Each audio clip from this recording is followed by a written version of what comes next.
In today's podcast episode, we're going to talk about weight loss goal setting. So this is an important part of the weight loss journey. And in previous episodes this season, we've talked about the importance of a written plan and also how to track. Those are two important parts. And this is like the third component. And if you can have all three pieces in place, then it will make the weight loss journey so much easier. So if you haven't checked out episode 133, that's where I talk about the eating window rules and the fasting window rules and how to write down your plan. And in episode 136, we talked about how to track your progress.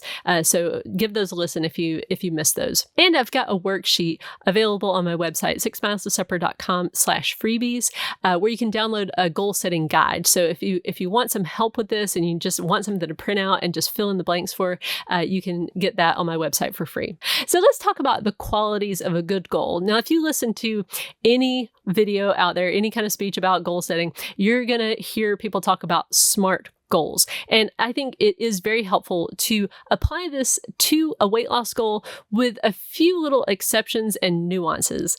So the first letter stands for specific. If you are too vague with what you're trying to accomplish, you're just going to set yourself up for frustration. Like, for example, if you just say, well, I want to lose weight. And that's all you say to yourself. I just want to lose weight.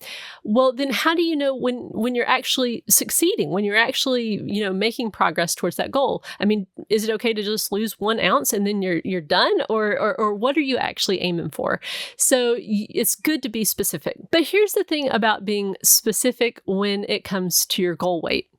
It's good to have that specific number.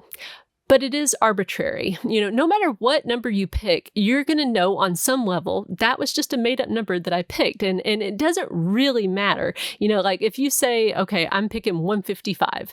Well, why 155? Why not 156? Why not 154? Why not 158? It's just arbitrary. And so I would encourage you that when you're picking this number, to have a reason for it, have a reason for picking the number, but don't marry it. And the reason for that is that the why behind this number is way more important. And it might be that you accomplish your why, you obtain your why at a different number than the number that you pick. So I'm going to give you my own experience when it comes to picking a number and what I learned from it. So when I was at 222 pounds and I was trying to pick my goal weight, I remember I was like standing there and I was putting the number in the Fitbit app and I was like, I don't even know. I don't know what number I should even want to hit.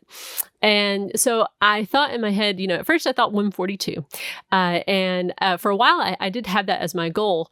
But I kind of didn't even know, is that a good goal or not? And so I made a kind of a compromise with myself. And I said, the number is just kind of made up.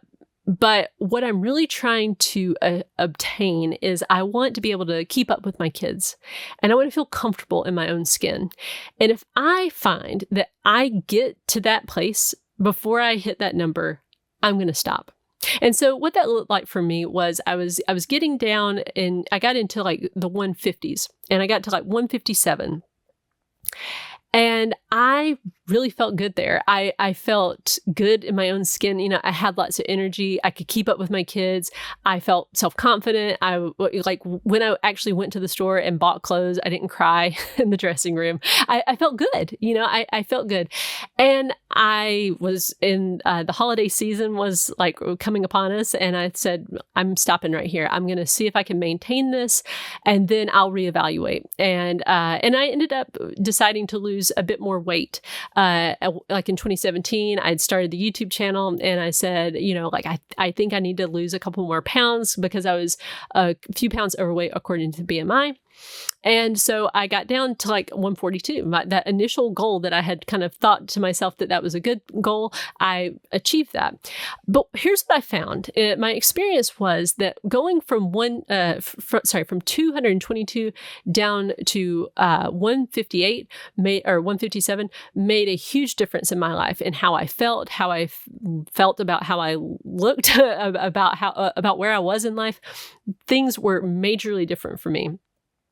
But when I compared how I felt at 157 to like 142, there was almost no difference. So when, trying to come up with a why, it's important. I think it's more important to really look at those quality of life things. I would encourage you to be honest with yourself as you're, working down towards your number. If you start to feel that you're hitting that point of diminishing returns, give yourself permission to stop. There can be this kind of pathological thing that happens where it's never enough. You get down to a number and it's like, but I need to lose 5 more pounds. I need to lose 5 more pounds. And you can end up making yourself miserable. So instead, focus on a good quality of life and give yourself permission to change that number if need be, because of those the real reason why you're wanting to lose weight, that why behind the number. So the next letter in SMART is M, and that stands for measurable. And this is really important when it comes to a weight loss goal. You want your goal to be measurable. And the way you can do that, and I know you don't want to hear this if you don't like to weigh, but it's just to weigh yourself. Just track your weight. And we went into the whole process in episode 136, where I gave you the exact process I use and why I do it the way I do it. But having some sort of tracking process for yourself that you will implement and stick with is important. Now, one way weight loss is a little bit different here is that the measuring towards the progress of the goal is a little bit squishy because weight does naturally fluctuate. It's like a heartbeat. So sometimes, you are doing everything right and your weight is kind of, like staying the same, or sometimes it might even go up by a pound or two here or there, even when you're doing the right things. And so it's not linear, it's not a straight line down. But there are other types of goals that you're trying to go for that are kind of a straight line up or down, whatever, like if you're paying down debt, that can be a straight line down. Or if you're trying to save up money, that can be a straight line up. But with weight loss, it's just a little bit squishier. So you have to just kind of keep that in mind that yes, you're measuring, yes, you're tracking, but it doesn't always mean that you're on the wrong track if the line's not going straight down. A in SMART stands for attainable. And so when you are setting your goal weight, you want it to be something that is attainable. So what's attainable? Well, pretty much anything is attainable. And that's, again, where it's a little bit tricky because you have to really ask yourself, what are you willing to do, though, to get to that goal? So, for example, Sylvester Stallone, when he was making Rocky III, he got down to a body fat percentage of 2.8%, which is ridiculous. It's just really, really difficult to do that. But he did it, and he did it by eating 1,100 calories a day and doing like really hard workouts twice a day. And so it's attainable.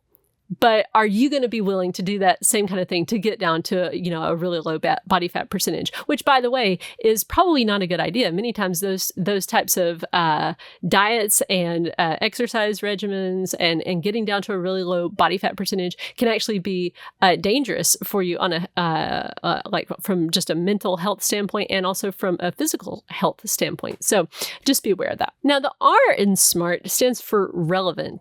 And this is an important thing to really ask yourself, is this weight loss goal relevant to your life? In other words, do you need to actually lose weight? The answer may be no. I think this is true, especially more for women than men, but many women who are at a perfectly healthy weight want to lose weight for whatever reason. I don't know if it's, social pressure or just perceived social pressure.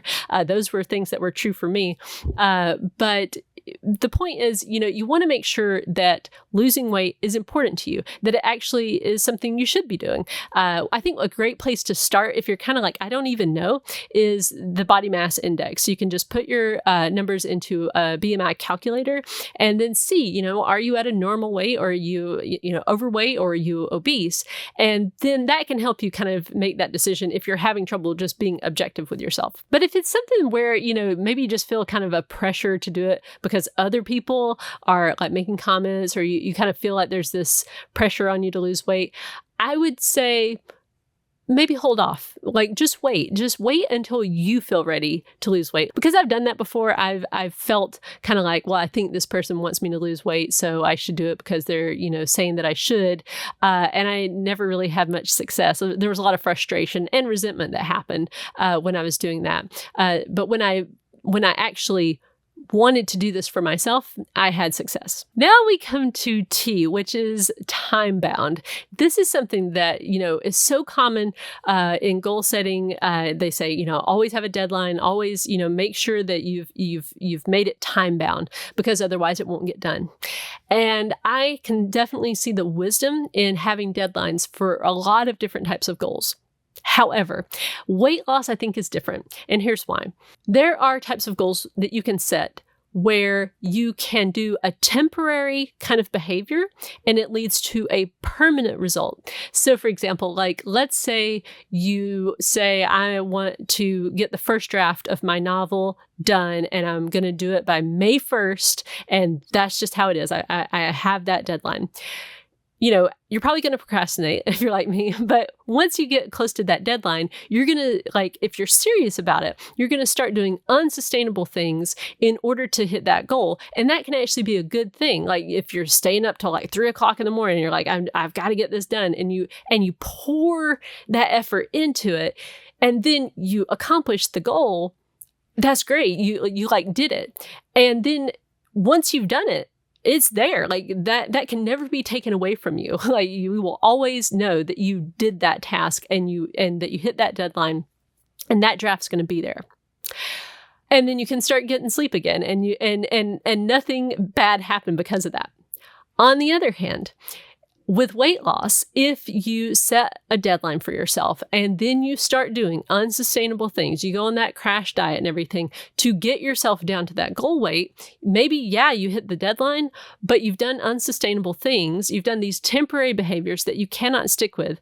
And so what happens, and this is what has happened to me so many times, then I hit that goal weight, and then what do? I start going back to eating how I had been eating before, doing those same behaviors that I had been doing before, and then all the weight comes back, usually plus some, because then I'm frustrated because the weight's coming back on. So instead, it's important to think about permanent behaviors that you can implement that will get the weight off and keep it off permanently. It's not about hastening results. It's not about hitting deadlines. It's just about figuring out how you can lose the weight and keep it off for good, which means permanent behavior change. And that means, because we're talking about permanent behavior change, it takes time. It takes a lot of effort. Sometimes it's like a 2 steps forward, 1 step back kind of scenario. What worked for me was just to tell myself, it doesn't matter how long it takes. Like I'm going to figure this out, and I'm not going to gain the weight back. I'm going to do it the right way this time. And so even if it takes you 5 years to figure this out for yourself, to get yourself in the right habits, to change all those behaviors that you need to change, even if it takes you 5 years or even more than that, when you think about in terms of the rest of your life, most of us have several more decades, hopefully, to live. And so it's really a tiny slice of time that you're talking about, even when you're talking about years. And when you're thinking about permanent results, well, then you've got it solved for the rest of your life. Like once you solve it, then it's solved. Period. So it's really important to focus on sustainability. Now let's talk about the actual process. What does that look like? When you need to sit down and make up a goal, what do you do? So here's what I do. I sit down and I write it out. Now you can do this with either pen and paper, or, like I said, you can download that worksheet from my website, or you can put it into a Google Doc, which is what I did. I like having things in the cloud that I can just look at. I can go back and refer to it, but somewhere write down your actual goal and make sure again that it's, smart. Although with the weight goal, I would say drop off the T, just make it a SMAR goal or something like that. So write down your goal, and most importantly, write down your why. Write down why it's important to hit that goal. What do you think your life's going to be like once you have attained that goal? And then be looking for that to get satisfied as you work your way down to your goal weight. So then once you've got the actual goal and the why, break it down into sub goals. So this is really helpful because especially if you have a lot of weight to lose, a big chunk, it can just seem overwhelming. But if you break it down into smaller chunks, it's really helpful because it shows you, yes, you're making progress. Yes, you're going to get there. Once you hit that first little sub goal, then you know that you can hit that second little sub goal. So I like to do it in 5-pound increments And I did it based on my 7-day average. So in my Google Doc, what I did was I wrote down, get down to a 7-day average of 195, get down to a 7-day average of 190, and on and on and on until I got down to the goal weight. And that was helpful to me to have it be based on my 7-day average as opposed to just seeing that number show up one time on the scale. It's about seeing that number consistently show up and then getting down a little bit lower and seeing that consistently show up. And by the way, if you don't have much weight to lose, I would say do this in 1 pound increments as opposed to 5 pounds. Because, if you're like me, I would hit a 5 pound increment, maybe every 6 weeks because I lost about a pound a week. But if you are, close to a good weight anyway, it might be something like, fractions of a pound a week. So you want to be hitting a sub goal like every 6 weeks or so to help you stay more motivated. Now, I found I got a huge dopamine rush by just checking things off, like just crossing through things. I really like that. I get motivated by it. If you want me to accomplish something, just write it down. That way I can mark through it and I'll go do it. Not everybody is built like that though. So if you are not motivated by to-do lists or checking things off or crossing through things, then you got to figure out what motivates you and then give yourself that thing. So for some people, that's actually buying something for themselves. So every time you hit a sub goal, then buying yourself a little something, or having some sort of experience, maybe like going and doing something, anything that will motivate you. This takes some self-knowledge. So if you don't know what motivates you, it's important to kind of sit down and figure out what that might be. You know yourself better than anybody else. So figure that out. One note, don't reward yourself with food, though. It kind of defeats the whole purpose. Just instead figure out some sort of non-food related reward to give yourself. So you just keep working through those sub goals until you get down to your goal weight. And I will say this, as soon as you hit your goal weight, that's the time to set a new goal. That's when you set your maintenance goal, which is important to have. I would recommend having it be like a range that you'll maintain in as opposed to just one certain number that you're trying to see on the scale. But have a range, have a plan. It's the same stuff. It's have a plan, have a goal, and have a tracking system in place to continue to track to see, are you hitting that goal? It's these 3 things work in tandem. Now, if you find you're not making progress, it's important to sit down and figure out why that is. And it's going to be in one of these 3 areas that we've talked about. So either you're not implementing your plan. And if you're not implementing your plan, you need to change it to something easier, something that you can implement consistently. Or if you're not implementing, it might just mean that you don't really want to lose weight. Like you're just not really interested. You're like thinking that other people want you to, but you don't really want to. And in that case, again, like just don't have weight loss as your goal. Go set another goal for yourself. Or it might be that you're not implementing the plan because you're afraid of losing weight. Some people have some trauma in their life, good reasons why they don't want to lose weight, as far as like something in their past happened and they've associated, having some extra weight on their body as being a protective kind of thing. And if that's you, then I would really encourage you to go seek the help that you need to work through that stuff. On the other hand, if you are implementing your plan and you're being really consistent with that, and you're also being really consistent with your tracking, and you see that there is definitely a trend upwards, then you just need to tweak your plan. Basically what it means is that you're eating too much food, and so you just need to figure out how to eat a little bit less. So modifying how much food you're eating in some way, which might mean making your window a little bit shorter, your eating window shorter, or maybe having some sort of rules in place, like something like no snacks, only meals, or, no getting seconds or something like that. But eventually, as long as you don't quit, you're going to make those changes that you need to make, and you're going to have progress, and you're going to hit your goals. And basically, it's just this constant cycle of having goals in place, having a plan in place, and then tracking your progress. And this can work for any area of your life, not just weight loss. And I would encourage you actually to set at least one non-weight loss related goal that you can be working towards and making progress towards. goals that's maybe a little bit more in your control as opposed to just the weight loss, which can just kind of go at its own pace. But there are other things that you can do that you can be more consistent with and have more control over. Something like, for me, it was reading books. I set a goal to read a book a week, and that was something I could do, and I could control that. And it was nice to have this other thing that was going on, so that even if the weight loss was kind of stalling out or just being a little bit frustrating at that point, I had these other things that I was attaining, or like even my step goal, my daily step goal of 6 miles. That was a good thing because I could hit that goal even if my weight loss, was kind of stalling out. Remember, weight loss is mainly a mental game. And so when you can be, making progress, just knowing that you're making progress towards something can give you this mental boost that makes it a lot easier to stick with your weight loss goals and plan. But above all, always have goals that you're striving for. So I hope you found this podcast episode helpful. Remember, your goals should be SMART. So that's specific, measurable, attainable, relevant, and time-bound. Although with weight loss, I would say time-bound is the one that you can just safely ignore.